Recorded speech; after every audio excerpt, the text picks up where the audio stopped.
Welcome back. Welcome back to another episode of the Bench Mob.Ent Podcast, the best sports podcast in New Jersey.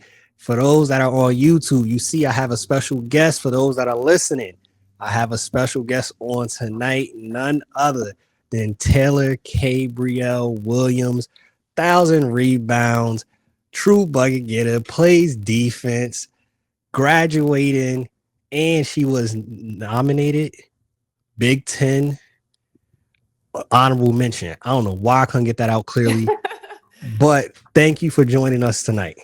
Yeah, no, thank you guys for having me. Very excited to be able to be a part of this. So, yeah. Normally, it's a way smoother opening than that, but it's been a crazy rush to getting back home and all this to make sure I was on time. So I do apologize for that, but getting into it, right? So real easy one. I see that everywhere that you've been, you wore number 33. Is there any significance in 33, or you just chose it and you stuck with it? Why 33? Well, I would say it's significant to me, but it's definitely a case of I chose it and stuck with it. I chose it my freshman year. Back in my day in high school, playing on varsity as a freshman, it was a really big deal, and like that's kind of where I came into my own as a player. So 33, like changing so many schools, they always ask you want to change your number, and just I put a lot of hard work in with that number, so I just stuck with it. So yeah, part of me. Solid number right there. I don't see nothing wrong with 33. That's dope. Like you said, I think that still is a huge thing to be able as a freshman already playing senior, playing on varsity. I know for me personally, that wasn't my case. Okay. So I didn't play varsity till a little bit later. I was a late bloomer, but Okay. that's dope. So as I mentioned, you're a graduate student over here at Northwestern. Why did you want to continue your career, and why did you choose this school? Well,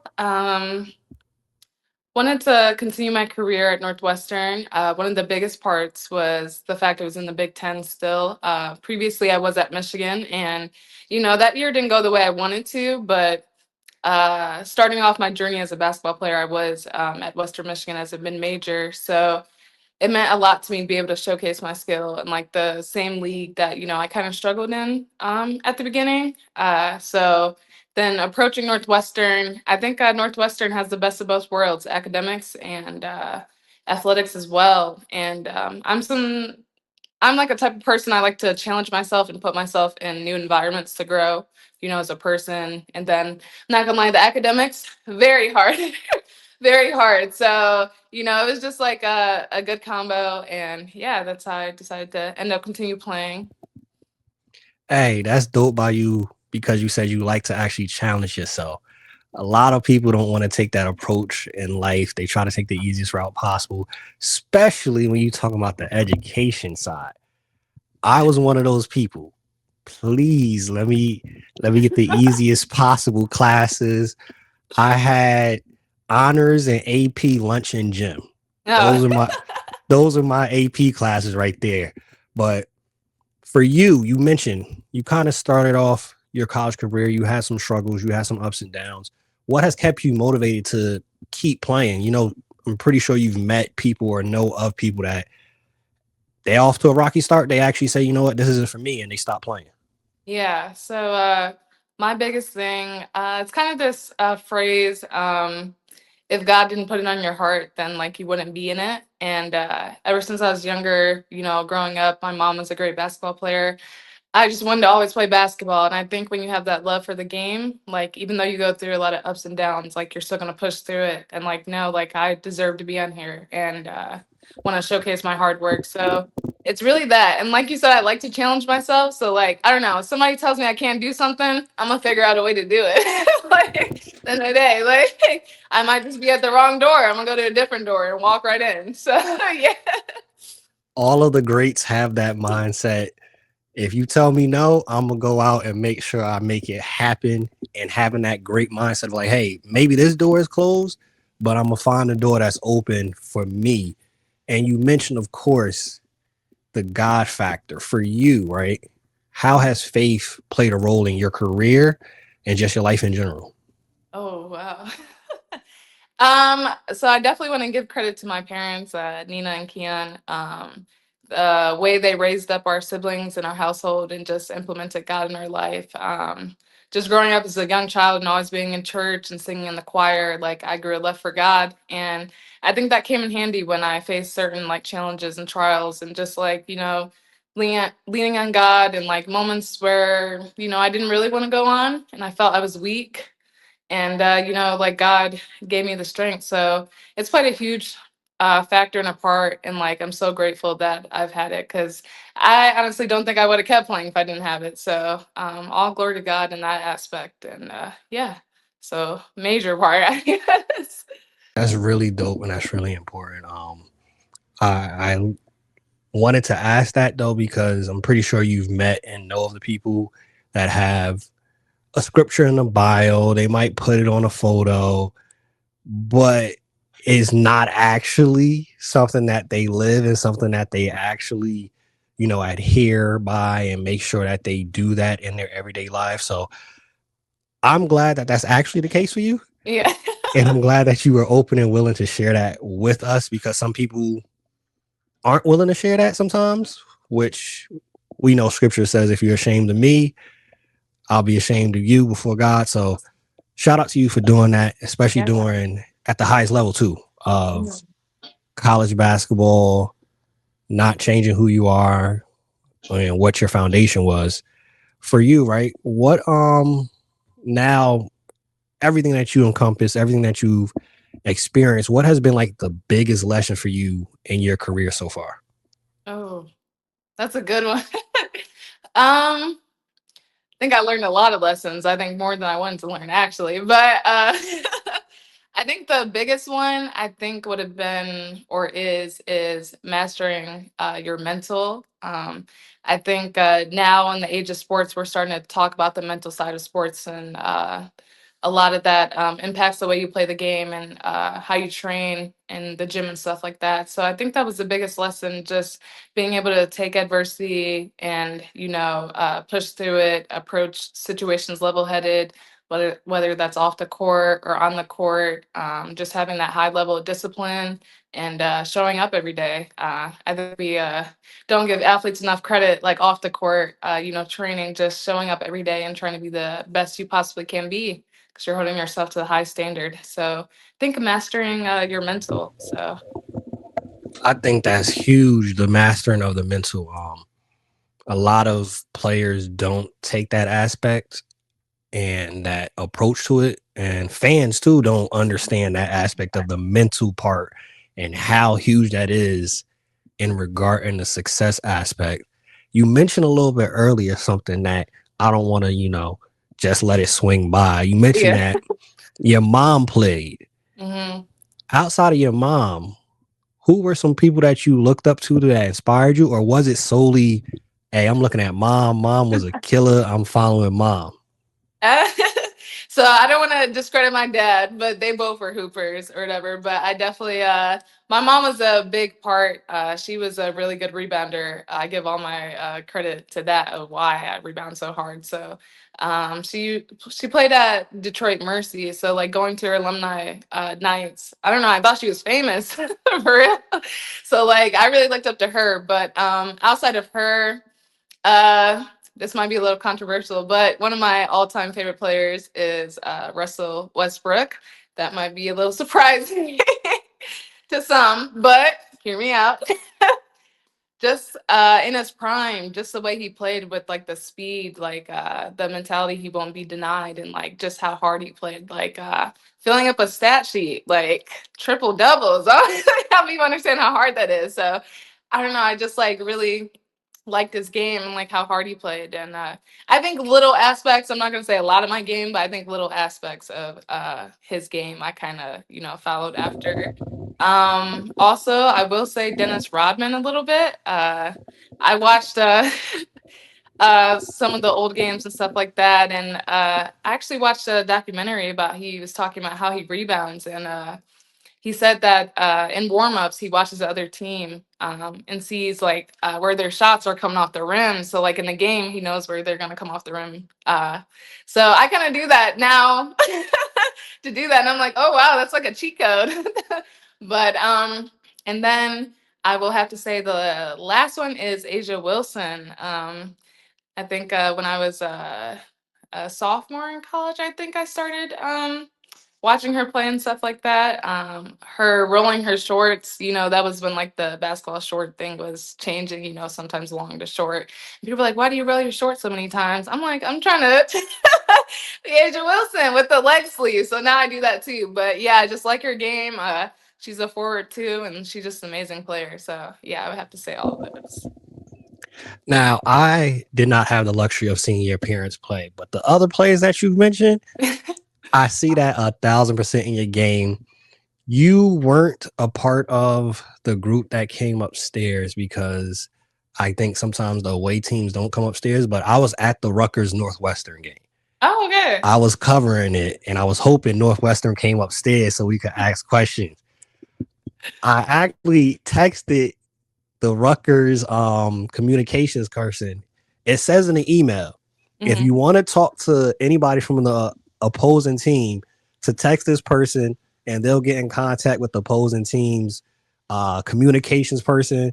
I text the person. It obviously, this is my first time talking to you. It didn't happen, obviously. She didn't reach out. So I saw it firsthand at the game. I'm like, halftime, we supposed to text him. I said, halftime, I said, yeah, can I speak to Taylor in the press conference?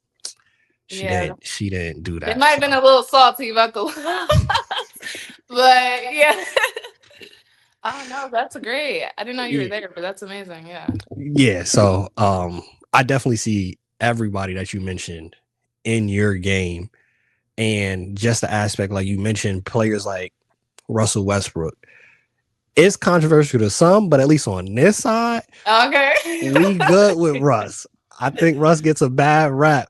Yes. We are good with Russ on this end, playing hard at his peak, stuffing the stat sheet. Dennis Rodman, you don't get 1,000 rebounds and you don't study rebounding. So obviously that's no mistake. I saw it firsthand. You was really out here on the boards. I think it's safe to say, and it might be a different answer, but would you say that rebounding is your best asset as a player? I will, yeah, I will say that. I think just being able to give your team extra possessions and also the momentum factor. You get a hard rebound, like that kind of takes the air from the other team a little bit because, like, dang, that's a hustle play. Then they got the ball back, and if you're able to capitalize on that, yeah, I would say that is the biggest asset. For those that didn't see that Rutgers game, there was a lot of times where you took the air out of Rutgers cells. No disrespect to Rutgers, but it was a couple times where, oh yeah, they're making a run, and you get an offensive rebound. Like, yeah, so firsthand, you definitely encompass that fully. Now, when you started playing basketball, right, to be at this point, freshman year, you're playing varsity. You're playing at the highest level. You're playing in the Big Ten, one of the most actually competitive conferences. Did you envision this happening for you? I'm going to be honest and say no. I'm going to be honest and say no. Coming out of high school, mid-major, I love Western Michigan. Kind of watching like Michigan and Michigan State because I'm from Michigan. Like I was like, oh my gosh, like that's such a hard level. Like they're just amazing. And like, I don't know, it was just crazy when I went in the transfer portal and I got the opportunity and I got a lot of attention from big schools because I never would have imagined I would actually be going to those schools. But, yeah, I'm going to be honest and say no, but I'm so grateful I'm here. And I definitely think I deserve to be here. But like when I started out, no. For you, you just mentioned, right, that you feel you deserve to be here. How did you build your confidence to have that feeling like, you know what, I actually do deserve to be here. I put in the work. I think just the putting in the work literally built the confidence. I think when you do something over and over, then you're like, okay, this becomes a lot easier. Just watching film and stuff like that, like being able to slow down the game. Where you're able to think in the game, and then also I think experience. I think playing those earlier years in mid-major, the MAC is still pretty competitive. So like I'm still playing against like really good competition, and I think one of my biggest things each year, I try to get better. So increase my stats from that one to the next one. So I think kind of just not becoming stagnant as a player and evolving with basketball because it's an evolving game. So I think that's kind of how I developed that. And then when you start playing so much, you stop getting nervous, I think. So I was like, are you nervous for your games? I'm like, no, not really. I used to be, but now it's like, okay, like just play. That's dope. The confidence built just from putting in the work, and the consistency. It's hard not to have that confidence come. I always find it interesting, and I am honored when I have guests on that are actually playing right now at the collegiate level. The women's game has gotten so much attention as of late, which I'm one of the people that said it should have already been there. It's been really good competition, really good basketball, really good players, but now it's starting to get its just due. All right. I love history. For you, you're actually a part of this changing of the guard. What is it like actually living in it right now and seeing all of it completely being different? Wow. Well, first off, I want to say thank you for saying that I'm part of it. But it's actually amazing. I think it's really cool when, like, you hear people just random conversations like talking about women's basketball and being like, oh, did you watch the game, women's basketball? Because I feel like a little bit we were overshadowed. We weren't taken as seriously as we should have been as our male counterparts. Like, we're doing the same exact thing, literally. Like, and now, like you said, we're finally getting our just due. So it's really amazing. It's amazing to play in the league with big names and girls that have really done it. Like last year being Caitlin Clark being in the Big Ten, like that's really cool. And, Angel Reese and just everybody that's like, helping bring more attention to the women's side of sports. And it's been amazing to see what comes from it, like the Unrivaled League now popping up and just like more opportunities for us. So it's been awesome, and it feels great to be a part of that history. So, I can't wait to see what like takes place in the future, because I don't know, like women's sports are on fire right now. Literally. It truly is. And like the popular shirt that's going around, everybody watches women's sports. Is really at an all-time high, and it's only going to get better for you now that this is at the end of the road on the college route. What's next for you? Are you going to still continue to pursue basketball? Are you going to go into maybe the coaching route? What's next for you? So I'm actually looking to continue playing. I love basketball that much.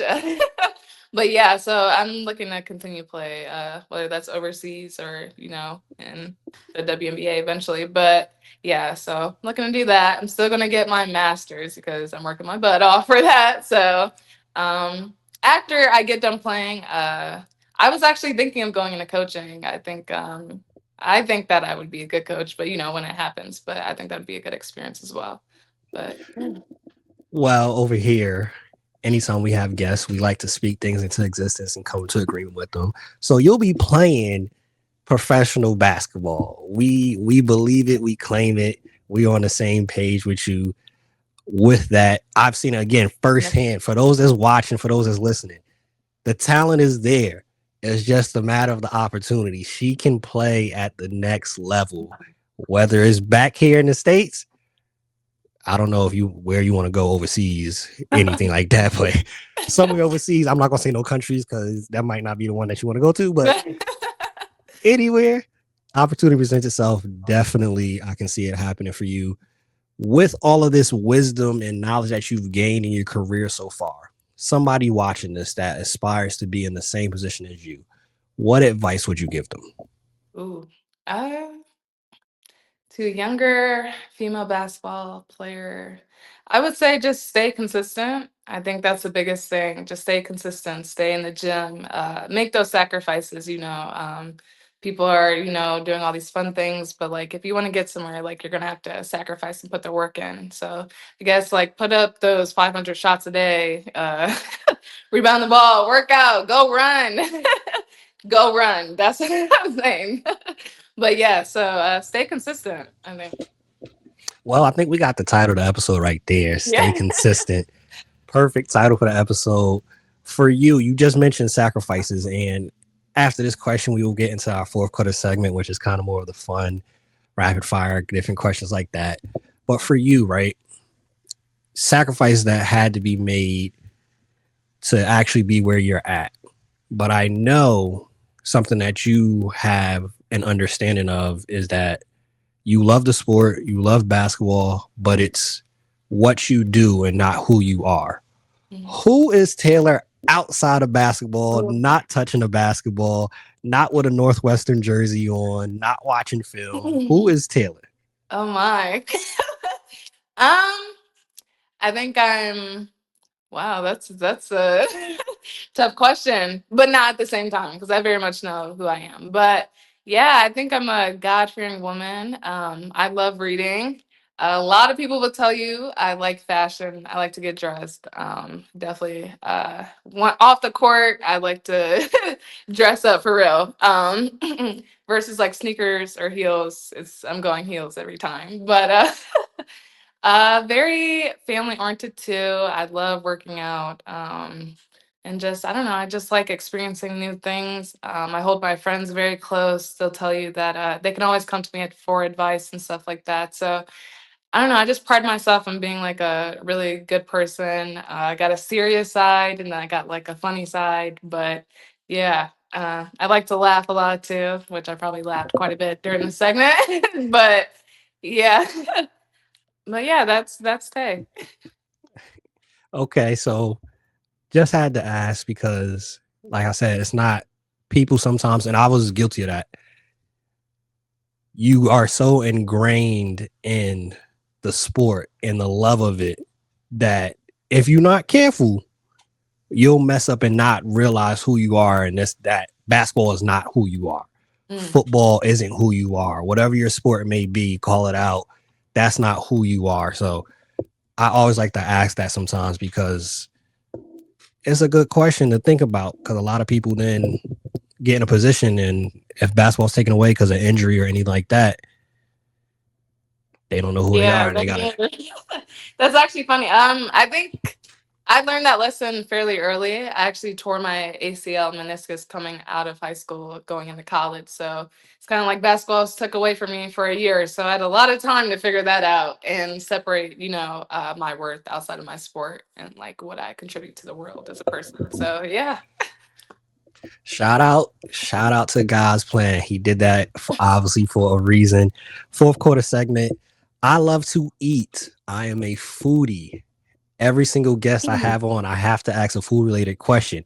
We're a sports and pop culture podcast, but I love food and I know other people love food too. So if you could eat one meal for the rest of your life, what would that one meal be? Ooh, I'm not gonna lie, plate of soul food for sure. Major part would be because of homemade mac and cheese. I love mac and cheese, and it has to be homemade, baked in the oven. You know, yams. I love dressing and the cranberry sauce. Ham.